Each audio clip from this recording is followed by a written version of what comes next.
Je l'explique beaucoup dans mon livre, j'ai beaucoup travaillé dessus. Il y a quelque chose d'incroyable, c'est-à-dire que, si vous voulez, l'industrie est la clé de la prospérité. Quand vous tracez le PIB par habitant, un graphique avec le PIB par habitant en ordonnée en abscisse, la production de l'industrie par habitant, vous vous rendez compte que vous êtes sur une ligne droite. Tout en haut, vous avez un pays comme la Suisse, qui a une énorme industrie, voilà, et qui a une richesse par habitant le double de la France. Ensuite, vous avez le Canada, le Japon, l'Allemagne, la France, les États-Unis, etc. Puis après, tout en bas, vous avez les pays du tiers-monde, qui n'ont plus d'industrie et qui n'ont que du tourisme. Et puis un peu au-dessus, la Turquie, la Russie, etc. Vous voyez ? Donc ça, c'est extraordinaire. Or, l'Union européenne, avec le libre-échange, avec l'impossibilité de l'État stratège, avec l'impossibilité d'une commande publique à l'industrie réservée pour les entreprises françaises, est en train de détruire notre industrie, ainsi que l'industrie de tous les pays du Sud. Et donc, en détruisant notre industrie, elle détruit la clé de notre prospérité présente et future. Ça, c'est très embêtant. C'est vraiment une raison pour sortir de l'Union européenne, puisque là, on se dirige vraiment vers une tiers-mondisation de la France.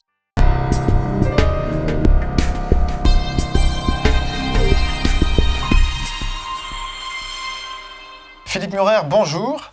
Bonjour. Merci de nous accorder un entretien pour la chaîne UE Le Référendum, la chaîne de la pétition référendum-ue.org, pétition que vous avez signée. Donc vous êtes économiste, vous êtes essayiste et vous êtes également spécialisé dans les questions liées à l'écologie. Vous avez été conseiller de Marine Le Pen sur ces sujets-là lors de la campagne présidentielle de 2017, mais vous avez quitté ensuite le Front National en septembre de la même année. Depuis, vous continuez de militer pour la sortie de l'Union européenne et de l'euro, de manière très active, sur Twitter en particulier. Enfin, vous intervenez de temps à autre aussi dans les médias. Vous êtes l'auteur, avec Jacques Sapir, du rapport intitulé « Les scénarios de dissolution de l'euro », publié par la Fondation Res Publica en 2013.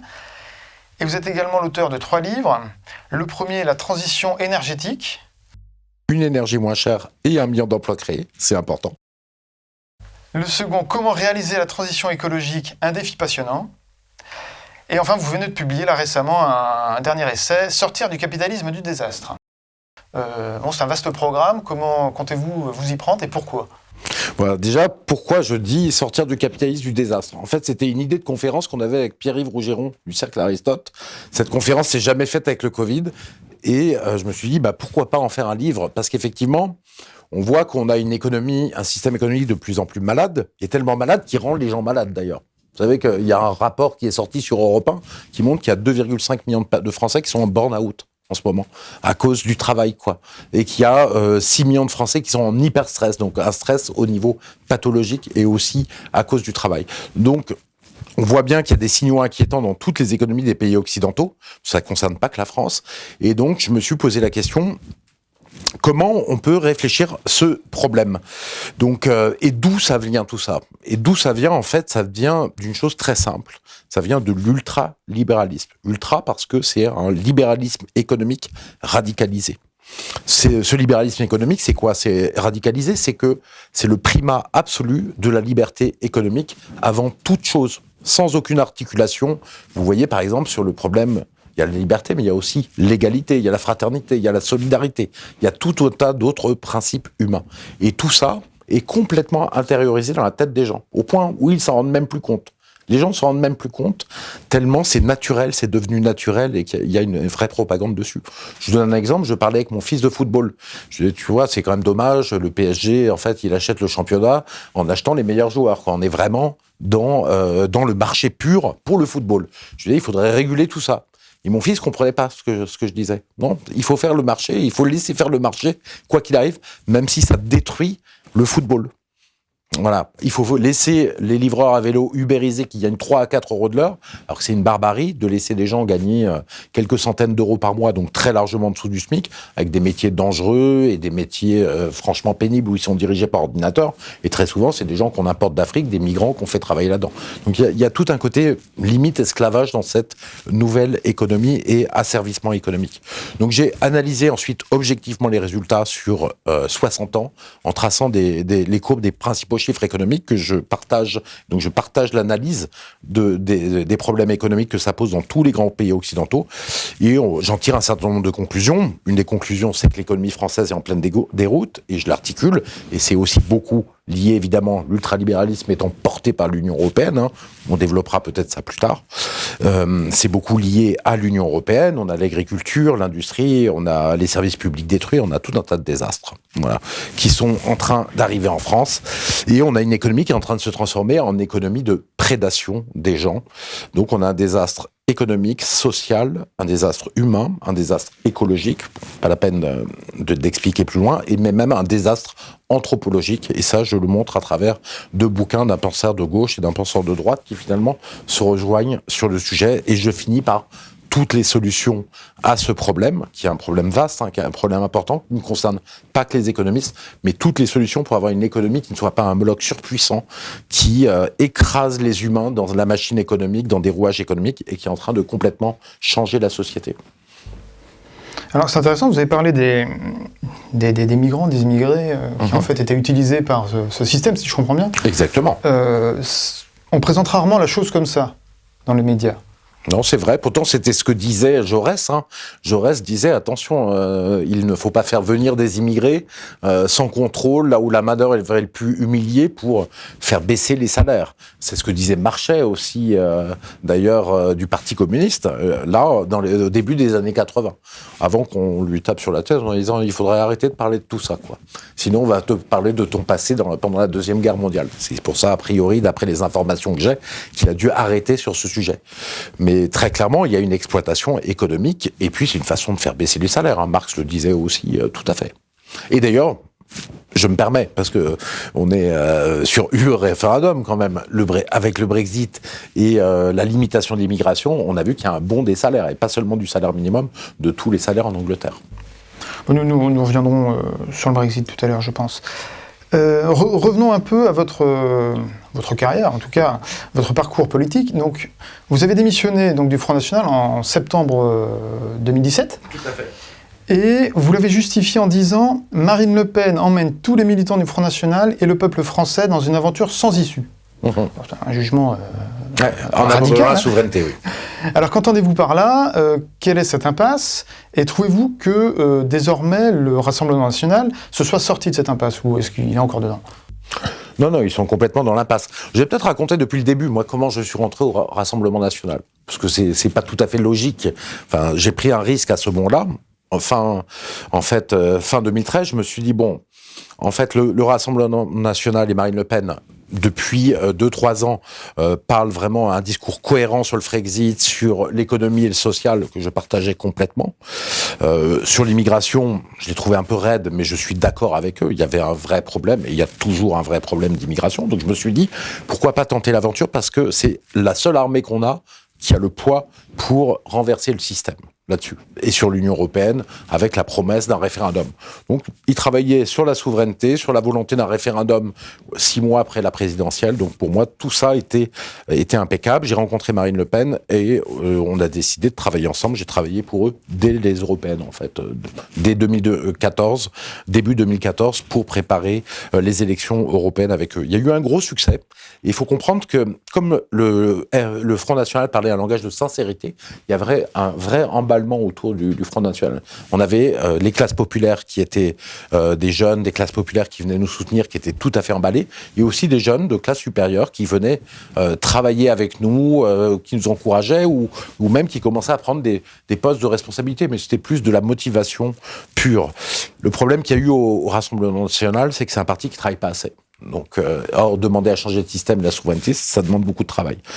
Et puis qui est très désorganisé, qui est mal organisé, qui est pas apaisé, parce que Marine Le Pen ne sait pas gérer les tensions entre les identitaires et la souveraineté. Bon, de toute manière, c'est assez simple. Pourtant, il suffit de dire aux gens qui veulent l'identité, vous ne pouvez rien faire sans la souveraineté. Et aux gens qui veulent la souveraineté, de toute manière, si vous ne défendez pas l'identité française qui nous sommes, vous ne pouvez pas savoir où nous allons. Donc la souveraineté ne sert pas à grand-chose dans ces conditions-là. Donc normalement, il y a une harmonie. Tout ça n'était pas défendu. Ça s'est vu dans l'élection présidentielle qui était assez mal organisée, les débats qui étaient un peu ratés, les premiers débats, et le troisième débat qui a été une vraie catastrophe, parce que Marine Le Pen n'avait pas travaillé tous les sujets, alors qu'elle avait tous les dossiers pour le faire, qu'elle avait emmené d'ailleurs à la télévision. Le débat de l'entre-deux tours. Du deuxième tour. Voilà, elle a amené tout cela comme si le savoir allait se diffuser. Le problème, c'est qu'il fallait l'avoir travaillé 1 ou 2 jours avant. Donc après cela, en fait, ce qui est important de comprendre, voilà pourquoi je suis revenu vers ça, c'est qu'en fait, après la présidentielle, en fait, Marine Le Pen a été en difficulté parce qu'elle avait raté son débat. Et en fait, toute la partie identitaire, on fait pression sur elle en lui disant, tu as fait une faute, tu t'es planté sur le débat, il faut que tu lâches quelque chose, il faut que tu lâches la souveraineté. Voilà, ils ont fait pression sur elle, et c'est comme ça qu'en fait, on s'est retrouvé au Bureau national en juillet 2017 à discuter de cela. Donc il y avait Florian Philippot, Marine Le Pen, Ouya Luo, etc. Moi, j'ai fait partie de ceux des trois qui ont pris position en disant si on abandonne la souveraineté de toute manière, on ne pourra plus rien dire, on ne pourra plus avoir aucune idée sur le plan économique et social, on fera la même politique que les autres, et c'est désespérant, on va perdre les classes populaires à terme et les classes moyennes. Voilà. Ils ont quand même voté pour ce sujet-là. Florian Philippot était bien entendu sur la même ligne. Et puis, en septembre 2017, on est tous partis en masse, puisqu'il était clair que le Rassemblement national abandonnait la souveraineté et qu'on avait tout essayé, mais là, qu'on ne pouvait plus continuer. Et c'est exactement ce que je disais, bon, c'est dans ce communiqué de presse quand je suis parti, c'est que les Français allaient être orphelins. Et effectivement, je pense que les Français ont été orphelins. Quand on prend la cause et qu'on ramasse le drapeau par terre et qu'on prend la cause nationale, on n'a pas le droit de faire ce qu'a fait Marine Le Pen, c'est-à-dire de dire non, en fait, je m'en fous, j'abandonne la souveraineté et l'indépendance nationale, peu importe. C'est quelque chose de grave. Elle est en train de le payer aujourd'hui, parce que bien que Macron ait essayé de la faire monter, d'en faire sa principale adversaire, tout le monde l'a bien remarqué pendant ce quinquennat, je veux dire, de focaliser sur Marine Le Pen, il a suffi, le parti était tellement faible, il a suffi que Zemmour arrive avec un peu plus de culture, une certaine stratégie, pour faire effondrer le score prévisible, enfin le score dans les sondages, en tout cas de Marine Le Pen, qui est passé quand même de 28 à 16% l'espace de 4 mois. Quoi. On a rarement vu une telle dégringolade, quoi. Voilà. Voilà ce que je peux en dire. Ouais, en fait, le discours sur la souveraineté était un peu une variable stratégique d'ajustement, quoi, si je comprends. C'est ce qui a été le cas, je veux dire, mais c'est difficile de revenir. Mais ça a été une variable parce qu'elle s'est retrouvée en difficulté. En ayant raté ce débat, ça a été quelque chose, un choc énorme, à l'intérieur du parti et aussi chez les sympathisants du RN. C'est-à-dire que les gens avaient honte, voilà, ils étaient mal, quoi, les sympathisants, les gens qui votaient. On a fait 33% à la présidentielle. Marine Le Pen a fait 33%, alors qu'on avait des sondages à 41%. C'est-à-dire qu'il y a un quart des électeurs qui ont abandonné de voter pour elle après avoir vu le débat. C'est quand même énorme, quoi. Et donc, effectivement, ça manquait de conviction. Dans un aspect politicien, ils ont finalement abandonné la souveraineté, ce qui est ridicule, parce que quand on n'a pas de souveraineté, on ne peut pas défendre son identité. On peut faire que du folklore, quoi, du folklore local. Voilà. Donc c'est pas cohérent, quoi. Mais pourtant, sur cette question-là, donc de l'identité, disons du contrôle des frontières, du contrôle de l'immigration, Marine Le Pen était reçue là en début de semaine en Hongrie, et elle est liée avec Orban, semble-t-il, Ouais. et elle prend souvent en exemple, il n'y a pas qu'elle d'ailleurs, la Hongrie comme paradis des identitaires ou paradis de ceux qui souhaitent juguler l'immigration, quoi. Et donc, comme exemple, qu'on peut maîtriser l'immigration tout en étant dans l'Union européenne. C'est exactement pour ça qu'ils vont tous voir Orban. Vous voyez, Orban, il parle fort, il parle haut, et il maîtrise son immigration. En fait, c'est pas vrai. Orban maîtrise son immigration clandestine. Il n'y a pas d'immigrés clandestins, très très peu en Hongrie, maintenant, qui arrivent. Ça, il y arrive. Bon, beaucoup plus facile en Hongrie qu'en France. Les liens de la Hongrie avec le climat froid, etc., ça n'attire pas l'immigration. Et le niveau aussi social, le niveau monétaire, quoi. Assez bas des salaires, ça n'attire beaucoup moins l'immigration clandestine que la France, première chose. Mais ça, il arrive à bien le gérer, et il le fait bien. En revanche, l'immigration légale n'est pas du tout gérée. C'est-à-dire qu'il y a 80 000, elle a doublé ou triplé depuis 2010, il y a à peu près 80 000 immigrés légaux qui arrivent chaque année en Hongrie. Pour un pays de 9-10 millions d'habitants, ça fait comme si la France recevait 480 000 immigrés légaux chaque année. Donc en fait, il ne maîtrise pas son immigration de l'Union européenne. Voilà, il y a beaucoup d'immigration qui arrive, tout comme la Pologne, tout comme beaucoup de pays qui disent haut et fort qu'ils le maîtrisent, tout comme Salvini quand il était au pouvoir. Salvini au pouvoir a fait baisser un peu l'immigration clandestine, ça il l'a réussi, mais il restait tous les centaines de milliers d'immigrés légaux qui arrivaient en Italie, et ça on ne peut rien y faire. parce que quand on est dans l'Union européenne, puisque l'Union européenne impose déjà la politique de visa, la politique de regroupement familial est obligatoire, la directive retour des clandestins, c'est très complexe si vous avez des clandestins, puisqu'il faut les attraper 2 fois. La directive retour dit, la première fois que vous attrapez un clandestin qui n'avait pas le droit d'être dans votre pays, en fait, il faut le laisser partir, prendre un avion et partir tout seul. Que font les gens? En fait, ils partent pas et ils s'évanouissent dans la nature. Il faut l'attraper une 2e fois pour le mettre dans l'avion. C'est la directive retour de l'Union européenne, elle est disponible sur Internet pour tous ceux qui veulent regarder ça. On n'a pas de frontières aussi dans l'Union européenne, notamment pour la France, puisqu'on est dans Schengen. Voilà, donc il y a la loi sur le séjour, les aides sociales, pareil. Il y a tout un tas de corpus européens, de textes européens, de lois européennes, en fait, qui empêchent de gérer son immigration. Donc c'est un vrai sujet. Il est impossible de gérer l'immigration légale en étant dans l'Union européenne aujourd'hui.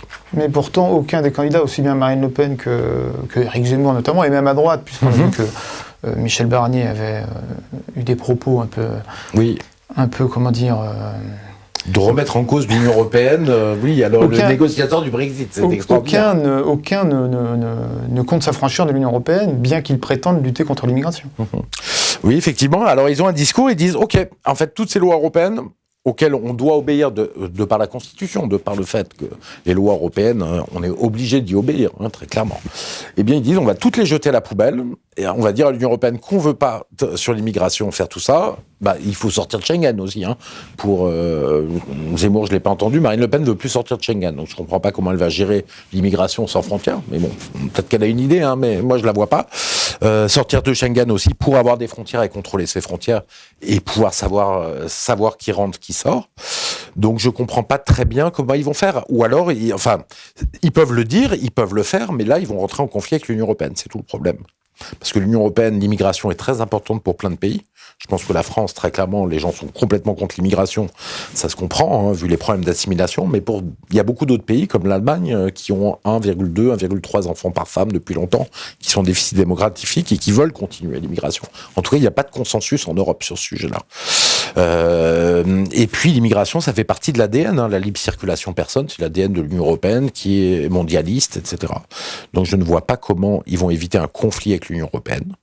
Ce conflit, pour un pays comme la France qui est dans l'euro, est très très embêtant parce que c'est très simple. Ils vont faire comme ils ont fait avec Tsipras en Grèce, avec Salvini. Qu'est-ce qu'ils ont fait avec Tsipras? Ils avaient tellement asphyxié, la Banque centrale ne prêtait plus aux banques grecques, la Banque centrale européenne, donc les banques grecques n'avaient même plus de billets dans le distributeur pour alimenter l'économie. Donc elles étaient complètement asphyxiées.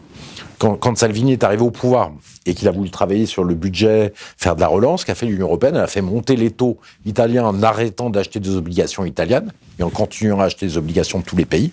Elle a fait monter les taux italiens au plafond à 4% alors qu'ils étaient à 1% quelques mois avant. Et ça allait poser des problèmes importants à l'Italie jusqu'à ce que Salvini fasse le budget que l'Union européenne voulait. Il a refait 2 ou 3 fois son budget. Donc, on risque d'avoir la même chose en France si on fait ce conflit.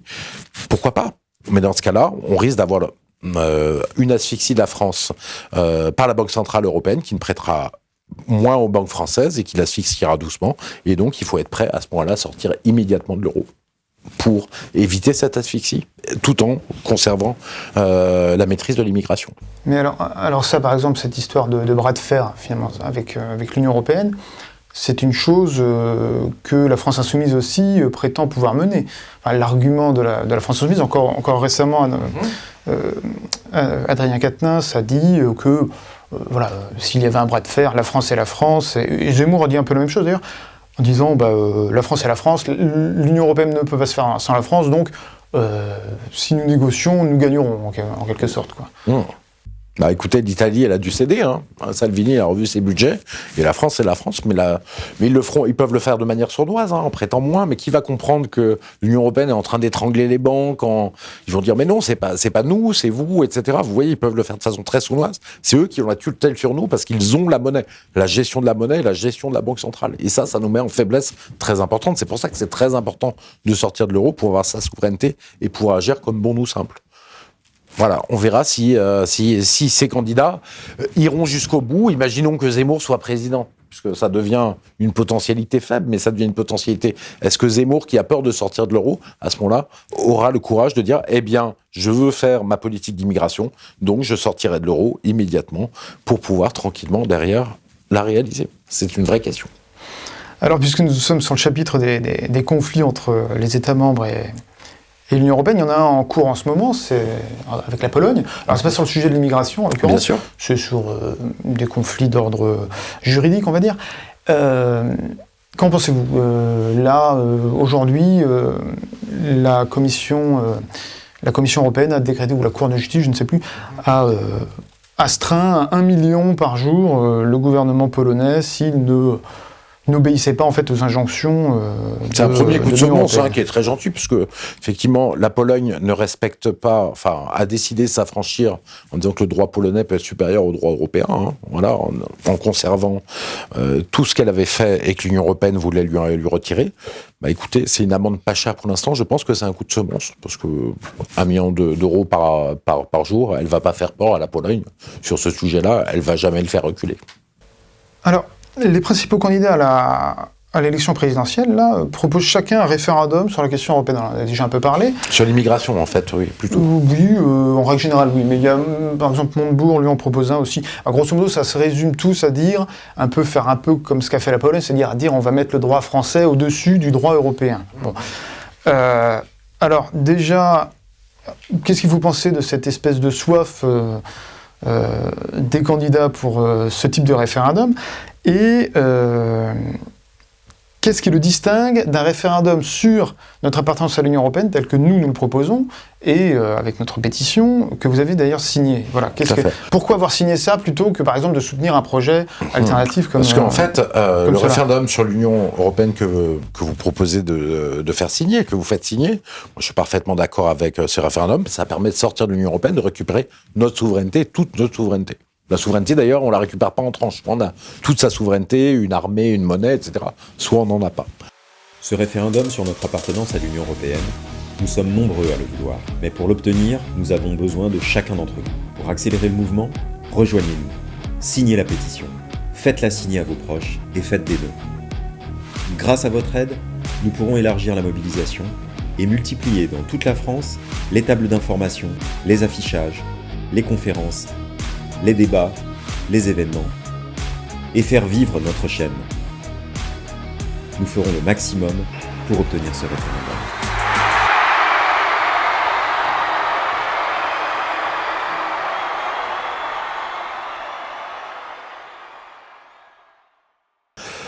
Ce genre de référendum sur l'immigration, par exemple, que propose Zemmour, les candidats LR, Marine Le Pen, en fait, c'est pour dire, OK, on sait que dans l'Union européenne, on ne peut pas réguler notre immigration. On vient d'en parler.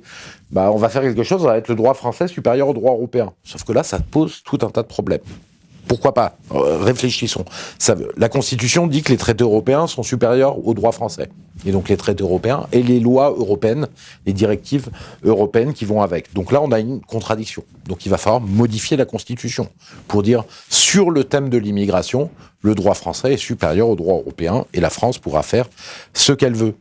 Et c'est là où, donc, on va se retrouver maintenant un club où certains partenaires disent « moi, je veux pas appliquer une partie des lois du club », un autre dit « je veux pas appliquer telle autre partie sur l'économie, ça m'intéresse pas de loi du club ». C'est un club qui se détricote. Donc l'Union européenne, forcément, va réagir s'il y a une telle chose qui arrive. Sans compter qu'en plus, il faudra réformer le Conseil constitutionnel, parce qu'à mon avis, le Conseil constitutionnel n'acceptera probablement pas que le droit français soit supérieur au droit européen. Ça me paraît compliqué qu'il accepte cela.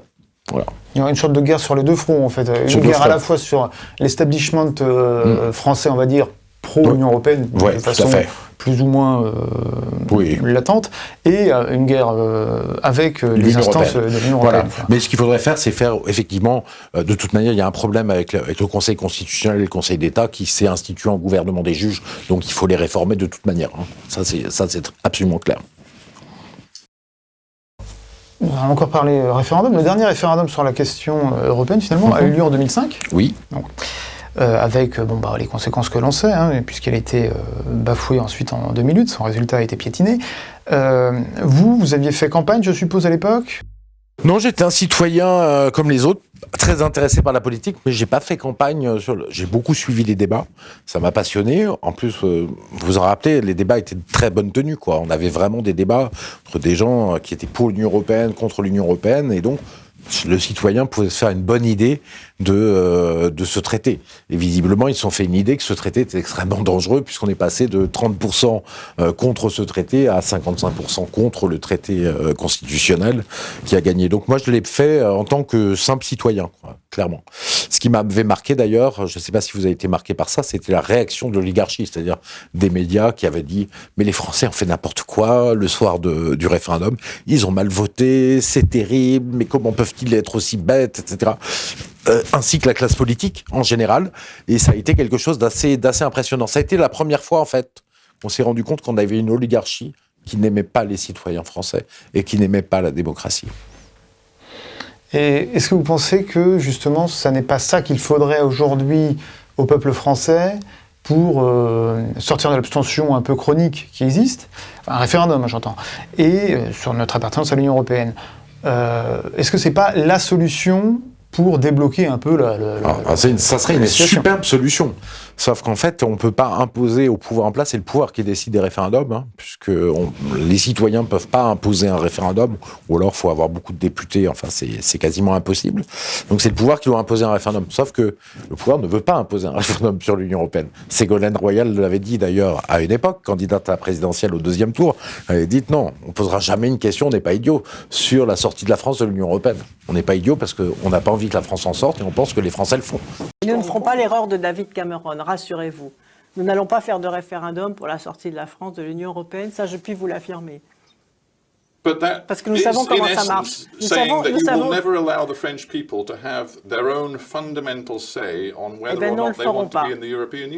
ne le ferons pas.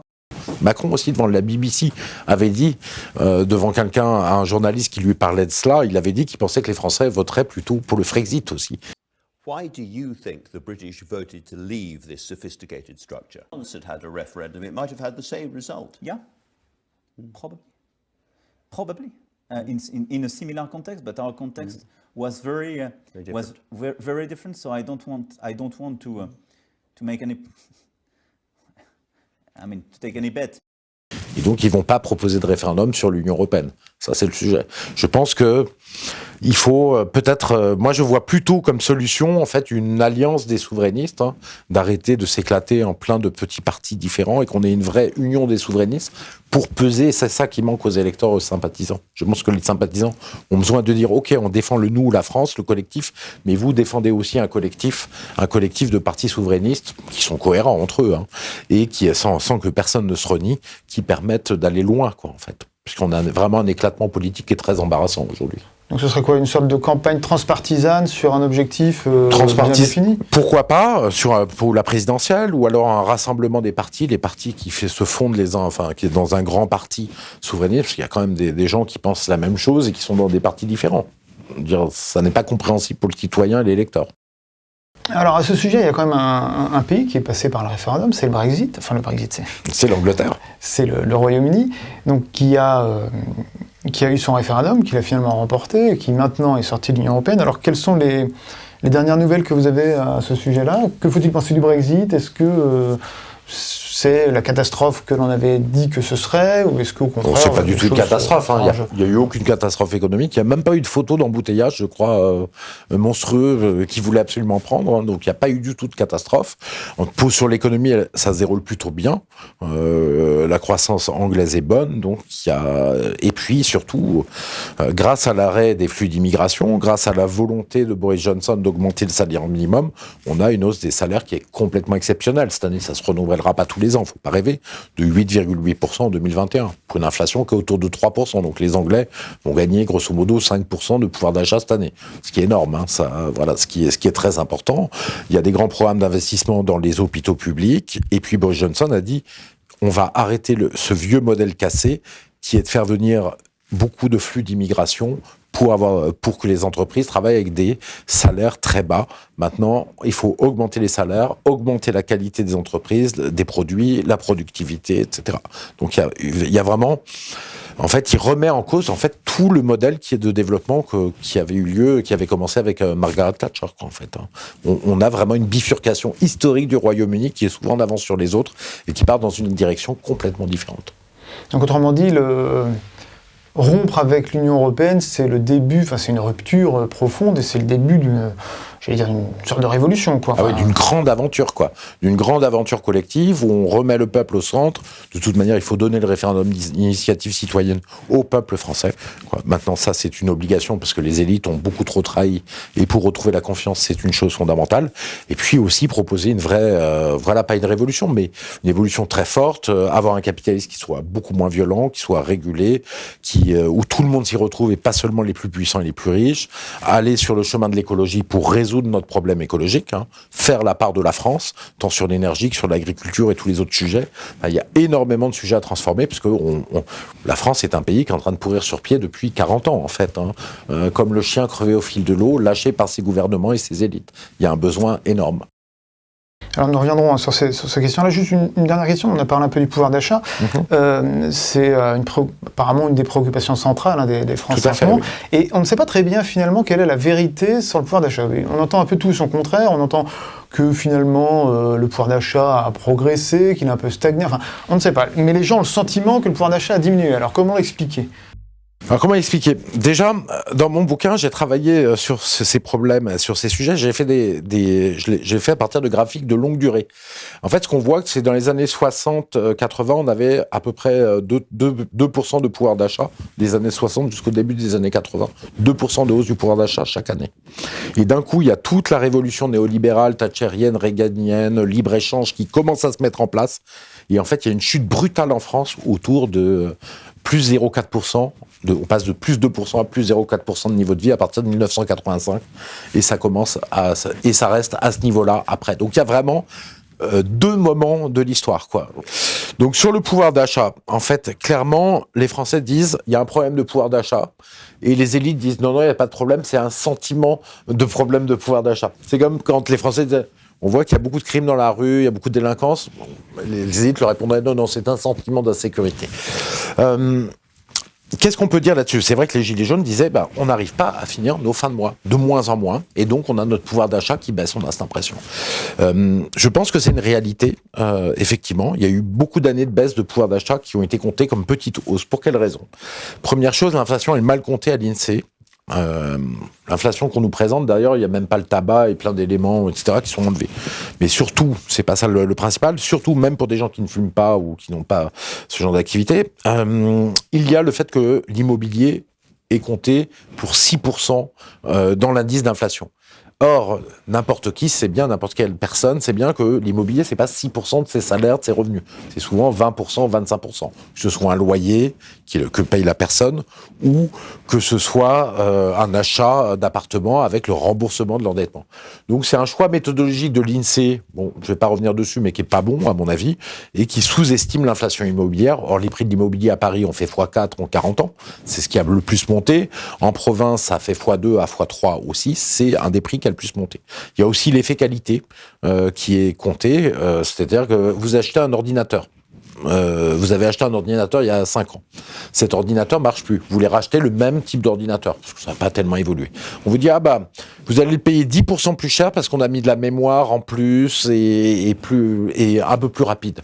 Vous vous en foutez complètement, mais dans ce cas-là, l'INSEE va vous dire il y a une baisse des prix, alors qu'il y a une hausse des prix, parce que l'effet qualité fait que la hausse des prix que vous voyez est une baisse des prix. Et donc cet effet qualité est très important. Alors il y a Philippe Erlin qui a fait un bon bouquin dessus, qui s'appelle Pouvoir d'achat, je ne me rappelle plus après, mais c'est Pouvoir d'achat, la grande illusion, ou quelque chose comme ça, qui décrit très bien ces phénomènes et qui montre avec des structures de prix qu'il y a eu une baisse du pouvoir d'achat. 60 millions de consommateurs aussi a dit qu'entre 2009 et 2014, il y avait une baisse du pouvoir d'achat en France pour les salariés, alors que l'INSEE disait qu'il y avait une hausse du pouvoir d'achat, basée sur les mêmes problématiques. Donc je pense qu'on commence à avoir des baisses de pouvoir d'achat en France à certaines périodes, et elles pourraient se transformer en baisse beaucoup plus continue. Il faut savoir qu'il y a un pays quand même, l'Italie, qui sont en baisse de pouvoir d'achat pratiquement permanente depuis 2005. Le PIB de l'Italie, on ne s'en rend pas compte, a reculé de 3% entre 2005 et 2019, ou 2006 et 2019. On est à moins 3%. Contre la France, ça fait plus 15%. Et le PIB par habitant a reculé de 7%.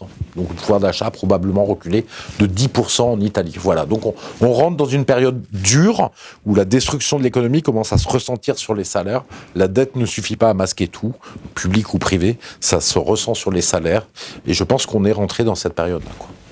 D'accord. Donc ça contrevient complètement à l'idée reçue que l'Union européenne protège ou que l'euro garantit la richesse, la prospérité, quoi.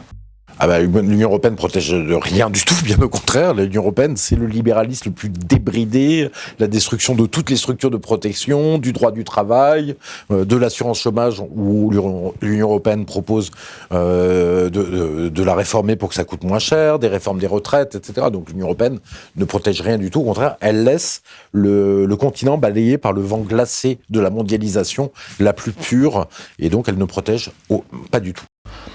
Alors, il y a quand même une chose, une augmentation que personne ne nie, même les élites les plus forcenées, c'est l'augmentation de l'énergie, là. Récemment, là, on a vu que l'électricité et le gaz allaient augmenter très fortement. Certains, Aurélien Bernier notamment, qui a aussi signé cette pétition, là, souligne l'influence du marché commun et donc de l'UE dans cette augmentation. Alors, quelle est votre opinion là-dessus ? Oui, non, comment, oui, mais il y a une part de vérité là-dedans. En fait, on va décomposer en 3 parties l'énergie: électricité, gaz et pétrole. Voilà, parce que c'est pas du tout les mêmes cas de figure sur les 3. Sur l'électricité, en fait, que se passe-t-il ? C'est que l'Union européenne ne veut pas de services publics nationaux, parce que du coup, ça fragmente le marché. Donc, elle a décidé que EDF devait être privatisé, que EDF est coté en bourse, livré à la concurrence, et qu'on crée un grand marché européen de l'énergie, clairement. Donc, destruction du service public avec des prix fixés par le marché. Alors, la conclusion, qu'est-ce qu'on voit ? C'est que l'électricité, en fait, quand vous regardez la hausse des prix, elle est de 70% en 12 ans. Donc c'est absolument gigantesque. Les prix ont augmenté de plus de 6% par an sur l'électricité. Alors ça n'a aucune espèce de logique, parce que les coûts de l'électricité en France sont extrêmement stables. Parce que l'électricité, c'est à 70-75% de nucléaire, les coûts bougent très peu. 10% les barrages hydrauliques, les coûts bougent très peu. Et c'est un petit peu d'énergie renouvelable et d'énergie fossile en France. Donc, l'énergie fossile, ça compte pour quelques pourcents, quoi. 7% par exemple, à peu près, ça dépend des années, de la production d'électricité. Donc, c'est pas du tout l'augmentation des prix des énergies fossiles qui justifie la hausse de l'électricité. Les renouvelables étaient au-dessus du prix du marché, largement au-dessus du prix du nucléaire avant 2018, grosso modo. Et donc, les énergies renouvelables, solaires, éoliennes, en fait, on les paye et ça représente 10% de la hausse des prix de l'électricité. 60% ne sont pas expliqués par ça, quoi, en fait, par les coûts de revient. En fait, quand vous regardez cette demande de hausse des prix de l'électricité, en fait, il faut savoir que donc EDF continue à produire, EDF se détruit de l'intérieur, on lui demande de s'autodétruire en vendant 25% de son électricité en dessous de ses coûts de revient, largement en dessous de ses coûts de revient, de son électricité nucléaire à ses concurrents qu'on a créé toutes pièces pour créer un marché français et européen de l'énergie. Donc on lui demande de s'autodétruire, c'est quelque chose de fou. Et puis tout ça, toutes ces structures qui prolifèrent, tous ces concurrents, toutes ces structures, en fait, ça coûte cher, hein. Donc ça, c'est une explication. L'autre explication, c'est que l'agence indépendante qui se charge des prix de l'énergie, en fait, obéit à la logique du marché européen. Elle dit, le prix de marché de l'électricité européenne étant plus élevé cette année, il faut augmenter les prix de l'électricité. Même si EDF n'a aucun problème. Et EDF gagne. Je crois qu'il va gagner 5 milliards d'euros cette année. Il gagne beaucoup, beaucoup d'argent. Il n'y a pas besoin d'augmenter les prix.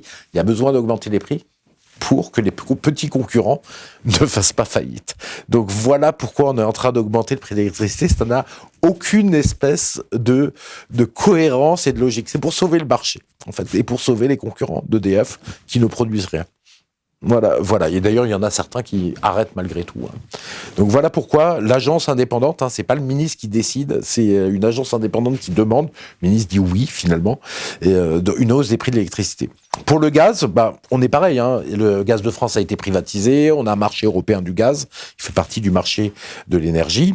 Alors le gaz, c'est comme l'électricité, ça se stocke encore un peu mieux que l'électricité, mais c'est quand même très difficile. Il faut le stocker dans des cavernes, le gaz, qu'il y a en France, il y a quelques cavernes où on stocke du gaz dans le sous-sol, mais comme c'est pas du gaz comprimé, bon, ça prend beaucoup de place, c'est complexe. Donc il faut être prévoyant, il faut stocker, voilà, et c'est l'inverse de la logique de marché dans lequel nous sommes au niveau du gaz. Donc il y a des problèmes de stock. Il y a un autre problème, je l'ai lu dans un document du Sénat qui était intéressant, qui disait que l'Union européenne avait demandé de réduire les contrats à long terme de fourniture de gaz, ce qui permettait d'avoir un approvisionnement stable à un prix qui était stable. Ils ont dit acheter au prix de marché sur le marché spot qui se trouve, si je ne me trompe pas, en Hollande. Et donc on arrive à quelque chose d'assez incroyable, c'est qu'en fait, il y a une volatilité folle du prix du gaz européen par rapport au prix du gaz américain ou du gaz mondial. En fait, le gaz américain a fait x3, très grosse volatilité, puisqu'on est parti de très bas, on a monté. Le gaz européen a fait x6 cette année. Donc ça va beaucoup plus vite. Parce que, en fait, l'Europe produit peu de gaz, mais tout le monde veut passer par le marché sur demande de l'Union européenne. Donc ça crée une espèce de catastrophe et le prix du gaz est très cher. Le prix du gaz au détail en Europe a fait x2,4 depuis 2005. Fois 2,4. Alors que le prix du gaz mondial n'a pas bougé depuis 2005. Vous voyez la catastrophe, c'est complètement fou, quoi. Donc vraiment, ces marchés européens sont une cata, ça fait surpayer les prix de l'énergie et c'est vraiment de la faute de l'Union européenne si les prix du gaz et de l'électricité montent. Sur le pétrole, il se passe rien de particulier. Hein. Le pétrole est à $80 le baril. Et donc, il ne se passe rien de particulier, mais avec la hausse des taxes qui a eu lieu, en fait, on a un cours de l'essence qui est plutôt un petit peu plus élevé qu'auparavant et ça pose des vrais problèmes aux gens. Il y a quand même juste une petite chose sans partir très loin. Le pétrole, c'est 40% de l'énergie mondiale. Depuis 15 ans, en fait, on ne produit plus toutes les hausses de production de pétrole qu'on a, puisque la consommation augmente chaque année. Toutes les hausses de production ont été faites par des pétroles chers, comme le pétrole de schiste, le pétrole de gaz bitumineux et le pétrole de mer très profonde, c'est-à-dire à plusieurs kilomètres sous la mer. Donc, en fait, toute cette production, il n'y a plus de pétrole conventionnel. Or, si les entreprises privées font ça, d'exploration de pétrole, c'est parce qu'elles n'arrivent plus à trouver de pétrole disponible, pas cher et simple. Donc, on est en train d'attaquer les dernières réserves de pétrole non conventionnelles. Et à quel horizon, j'en sais rien, mais à 10-15 ans, il y aura probablement un pic pétrolier. C'est ce que disent de plus en plus de spécialistes pétroliers, hein, des anciens dirigeants de Total-Fina, de Géophysique qui disent ça. Et donc là, c'est très dangereux puisque là, on pourrait avoir une explosion des prix à ce moment-là. Parce que quand on arrive au pic pétrolier, ça veut dire que la production ne peut que baisser. Si la consommation a tendance à augmenter et que la production baisse, il faut un triplement du prix du pétrole et une désorganisation totale de l'économie que ça engendre pour que la consommation baisse aussi. Donc, il vaudra mieux... La politique de l'énergie, c'est quelque chose qui se fait à 20 ans. Il faut dès maintenant qu'on essaye de se passer de pétrole et qu'on ait une politique qui ne soit pas une politique de marché, mais une politique publique planifiée sur le long terme pour ne pas avoir de problème sur l'énergie. Sinon, on en aura immanquablement. Mais alors, justement, sur ce sujet, l'Union européenne prétend mener une politique européenne de transition énergétique. On l'a vu puisque il y a le plan de relance est conditionné à un certain investissement de pays membres dans la transition énergétique. Il y a le fléchage pareil des ressources vers les énergies vertes, dites vertes. Et il y a également la taxonomie verte qui a été mise en place récemment ou qui est en train d'être mise en place par l'Union européenne. Donc, est-ce que c'est un peu confus? Est-ce que vous pouvez nous aider un peu à c'est un peu le problème. Affaire. En fait, c'est même pas besoin d'aller trop dans le détail, c'est que c'est tellement confus qu'en fait, ça ne marche pas. C'est pas assez clair, c'est pas un plan clair. Une politique de transition énergétique qui a été extraordinaire, qui a réussi, au-delà de toutes les espérances, c'est par exemple la politique gaullienne d'installation de nucléaire en France. En fait, on passe d'une électricité qui est quasiment faite avec essentiellement des énergies fossiles en 15 ans à une production d'électricité pratiquement sans énergie fossile avec que du nucléaire et de l'hydraulique. Vous vous rendez compte? Là, parce qu'il y a un État planificateur, les règles sont claires, on passe pas seulement par le marché, du tout, même le marché est ignoré, hein, on passe entreprise privée, État qui travaillent main dans la main, et on va très vite vers complètement décarboner l'électricité française. Donc ça, c'est une réussite totale. Ces choses confuses que fait l'Union européenne, il n'y a pas assez de visibilité, il n'y a pas de vision à long terme, tout passe par le marché, et en fait, ça ne fonctionne pas, quoi. Alors la taxonomie verte, en plus c'est complètement contre-productif. La taxonomie verte, moi juste le nom m'amuse. On parle de politique, mais qui comprend ce qu'on veut dire quand on parle de taxonomie verte? Donc je vais faire grâce aux spectateurs de la vidéo. En fait, qu'est-ce que dit ce document? Il dit en fait que ça va être plus coûteux de financer le nucléaire que de financer le gaz. Donc il sera plus coûteux dans ces règles européennes de financer une énergie sans CO2 qu'une énergie avec CO2. Donc on voit que c'est absurde et que ça conduit à plus d'émissions de CO2, quoi. De toute manière, la vision européenne, c'est quoi? C'est pas de nucléaire. Or, ça pose un problème majeur parce que quand vous dites on veut pas de nucléaire, on ferme le nucléaire, et à la place, donc un flux d'énergie constant, hein, à la place vous voulez mettre des énergies renouvelables, éoliennes et panneaux solaires. Sauf que éoliennes et panneaux solaires produisent que la moitié de la journée, quand il y a du soleil ou du vent. La moitié du temps en général. L'autre moitié du temps, en fait, vous devez mettre des centrales gaz ou charbon. Et donc, à la place du nucléaire qui n'émet pas de CO2, vous avez un truc qui émet beaucoup de CO2 avec cette moitié de gaz ou de charbon. Voilà pourquoi, en fait, c'est une catastrophe. C'est pas une transition pour émettre moins de CO2. D'ailleurs, la Belgique va fermer ses centrales nucléaires. Elle a pris cette décision. Elle a pris les décisions de mettre des éoliennes, du solaire, mais aussi beaucoup de centrales au gaz. C'est prévu. Voilà. Donc c'est quand même une espèce de folie, c'est déroutant, et en plus c'est une énergie qui est plus chère, puisque vous devez mettre deux sources, une source d'éoliennes et de solaire, et une centrale au gaz aussi que vous devez construire pour produire la même électricité. Donc vous avez beaucoup plus d'investissement, ça coûte plus cher. Ça coûte beaucoup plus cher à cause de ça. D'accord, c'est une sorte d'usine à gaz. Oui, d'usine à gaz, on se demande comment on a pu entraîner là-dedans, quoi, en fait, effectivement. Alors, donc si je comprends bien, le marché unique un peu est en cause là-dedans. Et ça tombe assez bien parce que la présidente de la Commission européenne, Ursula von der Leyen, a prononcé le 15 septembre dernier un discours sur l'état de l'Union, et elle en a profité pour rappeler cette chose. Nous célébrerons bientôt les 30 ans du marché unique. Depuis 30 ans, c'est le principal instrument du progrès et de la prospérité en Europe. Voilà. Alors, que pensez-vous de ça? Pensez-vous qu'il faille fêter cet anniversaire? Cet anniversaire. Alors, le marché unique, pour le remettre en perspective, rappelons-nous ce qui se passait. C'est que la construction européenne était bloquée dans les années 80. 85, alors que Mitterrand était un fervent partisan de l'Europe. Ça faisait 15 ans, en fait, qu'on n'arrivait pas à avancer. N'oublions pas que la construction européenne, c'est aussi la destruction de la France, hein, parce que si on construit une maison européenne, la maison France disparaît pendant ce temps-là. Ce que disait Mitterrand, c'était grosso modo, la France est notre passé et l'Europe est notre avenir, quoi. En fait, notre passé, notre présent pour la France, et l'Europe est notre avenir. Qu'est-ce qui se passait? Pourquoi ça bloquait? Parce qu'en fait, il n'y avait pas de volonté politique de céder le pouvoir politique à l'Union européenne, à un étage au-dessus. Ni du point de vue des gouvernants français, ni du point de vue des citoyens français. Je pense qu'il y aurait un référendum sur le sujet, les citoyens français auraient jamais accepté. Donc qu'est-ce qu'ils ont fait? Ils ont fait l'Europe par le marché. En fait, Delors, avec Mitterrand, a l'idée de dire, ok, on n'y arrive pas au niveau politique, on va faire un grand marché européen, ce qu'on appelle le marché unique. Donc on a fait l'Europe par le marché, quoi, très clairement. Et ça s'est constitué sur les 4 libertés. Alors c'est un joli mot, hein, le mot liberté qui paraît positif. Liberté de circulation, donc pas de frontières, voilà, des personnes, pas de frontières, donc pas de contrôle de l'immigration. Liberté de circulation des capitaux, puisqu'on a plein de paradis fiscaux à l'intérieur de l'Union européenne, c'est liberté de faire de l'évasion fiscale, hein, en même temps que liberté de délocaliser les usines.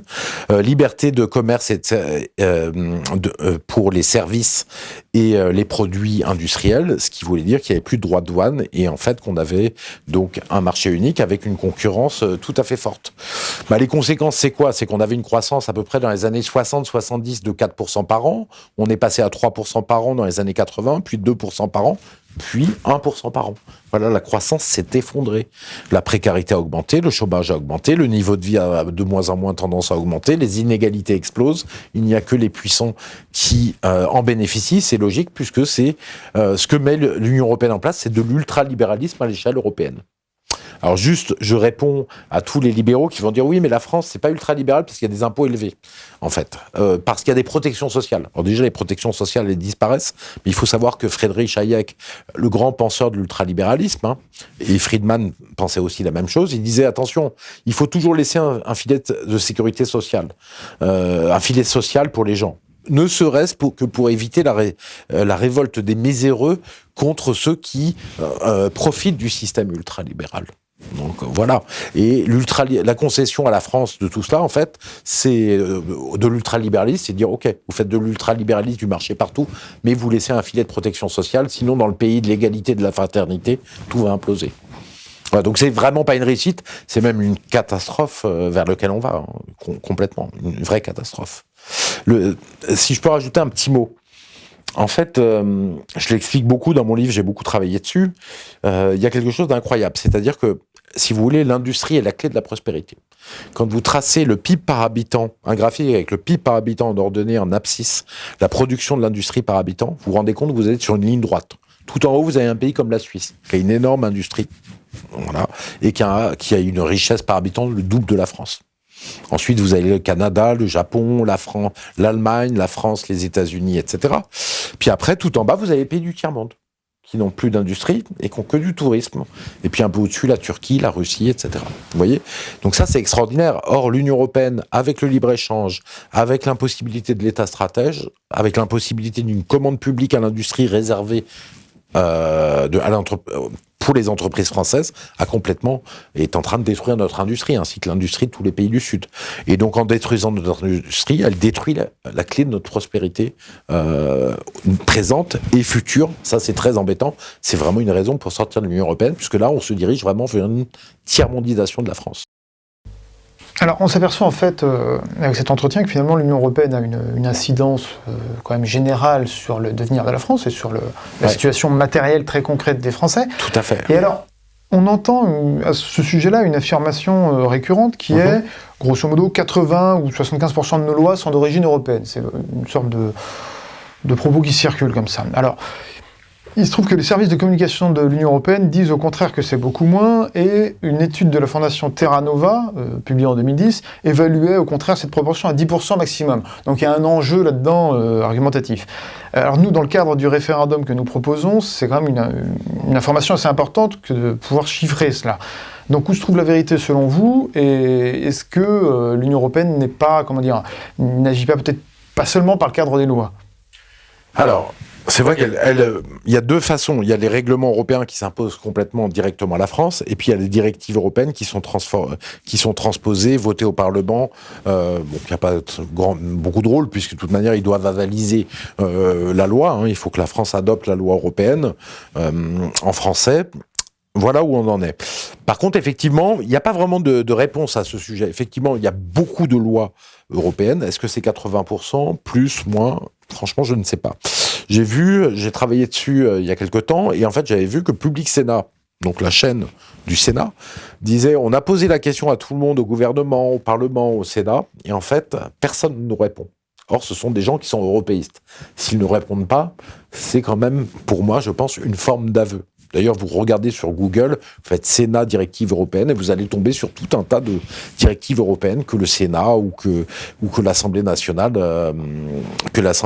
transpose.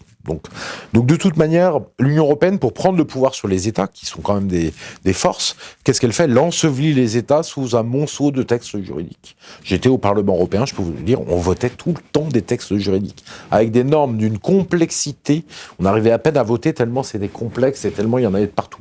Même maintenant, quand on fait un traité de libre-échange, on met des normes LGBT pour les pays avec lesquels on fait le traité de libre-échange. Vous vous rendez compte, avec des pays d'Afrique, des pays d'Amérique du Sud, il y a des normes partout. Sur ce sujet des normes, prenons les choses concrètes. Des normes très embêtantes qui arrivent en ce moment. Les normes sur les scooters, pour le contrôle technique des scooters et des motos. Et on a vu les motards être très en colère. C'est pas expliqué par la presse, mais c'est une directive européenne qui impose cela. Il y a aussi la norme pour les voitures, pour le contrôle technique des voitures tous les ans. Ils ont pondu ça. Et c'est une directive européenne qui l'impose à la France. Pour le moment, le pouvoir n'ose pas. Il va devoir la transposer bientôt. Mais il retarde le moment parce que vous imaginez, tous les ans, aller au contrôle technique et réparer la petite réparation qu'il faut faire, ça va être très compliqué. Il y a aussi une nouvelle norme extraordinaire. Les pneus neige, la moitié des départements français vont devoir mettre des pneus neige. Les gens vont devoir mettre des pneus neige en hiver. C'est encore une directive de l'Union européenne. Et sur Google, n'importe qui peut les trouver. Dernière fois, il y avait un problème il y avait une micro-coupure d'électricité dans mon quartier. Il y a un an de ça, à peu près, au moment de Noël. Et donc, on avait tous froid. Et on se demandait ce qui se passait. Quand le chauffagiste est venu, c'est moi qui l'ai reçu. Il n'y avait personne dans l'immeuble. On n'a pas de concierge. Et en fait, j'ai un peu discuté avec lui. Il m'a dit, bah oui, je suis obligé de réparer toutes les chaudières, enfin de remettre en route toutes les chaudières, ce qui prend une demi-heure ou quelque chose comme ça, parce qu'en fait, elles ont toutes sauté à cause d'une micro-coupure d'électricité. Il me dit, c'est une norme européenne qui nous impose ça. J'ai discuté avec lui, il me dit, on a des normes européennes partout, dans les chaudières aussi. Donc il y en a absolument partout. On connaît la plus célèbre, c'était la norme européenne sur la courbure des concombres, puisqu'ils avaient fait des normes sur la taille, la courbure de différents fruits et légumes. Ils en ont tellement honte qu'ils ont fini par l'enlever, parce que c'était devenu le symbole de l'ensevelissement par les normes de l'Union européenne. Je rappelle 2 petites choses. Viviane Reding, numéro 2 de la Commission européenne, donc de l'exécutif européen, en 2015 est venue devant le Parlement français, devant l'Assemblée nationale. Elle a tenu le discours, il n'y a plus de politique intérieure nationale, messieurs. Il n'y a plus que des politiques européennes partagées. Il faut lentement mais sûrement comprendre qu'il n'y a plus de politique intérieure nationale. Il n'y a plus que des politiques européennes qui sont partagées dans une souveraineté commune. Voilà ce qu'elle disait. Et c'est la vérité. Il y a quelques petites lois françaises encore, mais les grandes lois, les grandes politiques sont faites par l'Union européenne, et c'est ce qu'elle disait devant les parlementaires, elle leur rappelait. Ce qui est d'ailleurs le complémentaire de Jean-Claude Juncker, le numéro 1 de la Commission européenne, qui, à la même époque, disait aux Grecs, bon, vous voulez pas d'austérité européenne, mais, sauf le problème, c'est qu'il n'y a pas de choix démocratique par rapport au traité européen. Vous pouvez pas faire de l'austérité parce que vous devez obéir au traité européen qui vous impose l'austérité aujourd'hui. Alors, c'est amusant parce qu'en préparant justement cette question notamment, j'avais un peu enquêté là-dessus. Il se trouve que Viviane Reding a également confirmé le chiffre de 80% à un citoyen suédois dans une vidéo sur YouTube qui est assez enfoui. Et elle a confirmé que, parce que le citoyen lui demandait est-il vrai que 80% de nos lois sont d'origine européenne? Elle avait confirmé. Not know if it is now 80% or if it is 75%. The truth is that most laws which are applied and executed, implemented at national level, are based on European laws, directives, which then have to be translated into national laws. So the biggest part of the legislation which is applied in a given member state, in one of the 28, is decided by the European Parliament in co-decision with the Council of European Ministers. Ça n'était pas fait beaucoup l'écho, mais c'est assez drôle. Il n'y a plus de politique intérieure nationale, c'est quand même très très violent. Bien, nous arrivons à la fin de cet entretien. Une dernière question quand même avant de nous quitter. On va revenir sur ce rapport que vous aviez écrit avec Jacques Sapir en 2013, donc les scénarios de dissolution de l'euro, publié par la Fondation Res Publica, donc il y a 8 ans. Alors grosso modo, c'est assez technique, mais disons que vous écrivez la situation de la France hors de l'euro, en fonction de différentes variables économiques, et vous concluez grosso modo que cette sortie serait très positive. Tout à fait. Alors, j'ai plusieurs questions à ce sujet. C'est d'abord, ce rapport a-t-il eu la répercussion que vous souhaitiez dans le monde médiatique, économique et politique? Et si oui, ou sinon d'ailleurs, pourquoi? Les économistes ne sont toujours pas tous d'accord sur l'euro. Il y en a qui le soutiennent, d'autres non. Enfin, il y a beaucoup de sons de cloche différents. Comment l'expliquez-vous, selon vous? Et une dernière chose, Que diriez-vous, réécririez-vous aujourd'hui ce rapport, le referiez-vous, que changeriez-vous, s'il fallait réactualiser? Alors d'abord, dans le contexte, qu'est-ce qu'on avait fait? C'était effectivement le moment de la crise de l'euro, vous vous rappelez, 2013, au cœur de la crise, où la Grèce était en train d'être complètement défaite, l'Italie, l'Espagne, la France allait pas bien, on était déjà à 2 ans de crise. Zemmour, à l'époque, voulait sortir de l'euro, d'ailleurs. C'est assez amusant. Et en fait, à cette époque-là, effectivement, donc, se posait la question. Donc Jean-Pierre Chevènement a proposé à Jacques Sapir de faire ce travail, de voir ce qui se passait pour la France, pour l'Italie, pour l'Allemagne, pour tous les grands pays, pour tous les pays d'Europe, de la zone euro, si on sortait de l'euro en termes de croissance. Donc on a fait franchement quelque chose de tout à fait neutre. En fait, on est allé regarder toutes les matrices d'échanges commerciaux de la France avec tous les pays d'Europe, avec la zone dollar, le reste du monde. On a regardé ce que ça allait créer comme impact, le fait d'avoir, par exemple, une dévaluation du franc de 20% par rapport aux marques. Voilà. Et une réévaluation légère par rapport à la pesette. Donc on a fait aussi varier les taux de change en fonction de ce qu'on savait, de ce qui devrait se passer en termes de variation de taux de change si jamais on sortait de l'euro. On a regardé les élasticités prix des importations et des exportations. Donc c'est vraiment un travail scientifique qui a été fait autant que faire se peut. Et ensuite, on a fait tourner ce petit modèle très simple. Effectivement, on trouvait qu'on avait 4% de croissance en France pendant 2 ans. Une grosse impulsion sur la croissance. Évidemment, une récession en Allemagne à cause de l'industrie allemande qui avait des gros problèmes. Imaginez si les prix des voitures allemandes, d'un coup, augmentent de 20% par rapport à celles des voitures françaises. Ça fait quand même un impact très très fort sur l'industrie. Donc, on se retrouve avec une petite hausse d'inflation, mais tout à fait raisonnable. On avait une inflation qui était autour de 3-4% pendant 2 ans, avec des hausses de salaire qui surcompensaient largement cela. Le déficit commercial qui commençait à s'effacer largement. Donc c'était vraiment tout à fait intéressant la sortie de l'euro, mais c'est une évidence. Rester dans l'euro, de toute manière, a fait chuter, depuis que nous sommes rentrés dans l'euro, en fait, au lieu que toutes les productions industrielles de tous les grands pays européens se suivent, font quasiment la même chose, Espagne, Italie, France, Allemagne, eh bien d'un coup, on rentre dans l'euro et il y a une rupture. L'Allemagne continue à monter malgré tout, mais par contre, l'Italie, la France, l'Espagne ont une baisse de 15% de la production industrielle depuis qu'on est rentré dans l'euro. C'est extrêmement clair. Il y a aussi l'impact de la Chine dans l'OMC, mais l'entrée dans l'euro a été extrêmement coûteuse pour l'économie française, extrêmement coûteuse pour l'industrie, puisque ça rend nos produits plus chers à l'exportation, et c'est pour ça qu'on a l'apparition d'un déficit commercial qui n'existait pas avant l'euro. On était en excédent, ou à zéro en excédent. À ce moment-là, on a le déficit commercial qui apparaît, ce qui montre que notre industrie est en train de s'effondrer, comme l'industrie de beaucoup de pays qui sont dans l'euro, les pays du sud de l'Europe. Et donc, on voit que l'industrie étant la clé de la prospérité de la France, présente et future, est en train de s'effondrer. Donc c'est pour ça qu'il faut absolument sortir. Je ne vois pas comment, en tant qu'économiste, on peut être pour rester dans l'euro, vu les effets que ça a eu et la logique, Merci Philippe Murer pour cet entretien, nous avons accordé cet entretien, et bonne chance pour la sortie de votre livre. Merci beaucoup pour l'invitation. C'était tout à fait intéressant de débattre sur l'Union européenne, vu qu'on n'en débat plus dans les médias.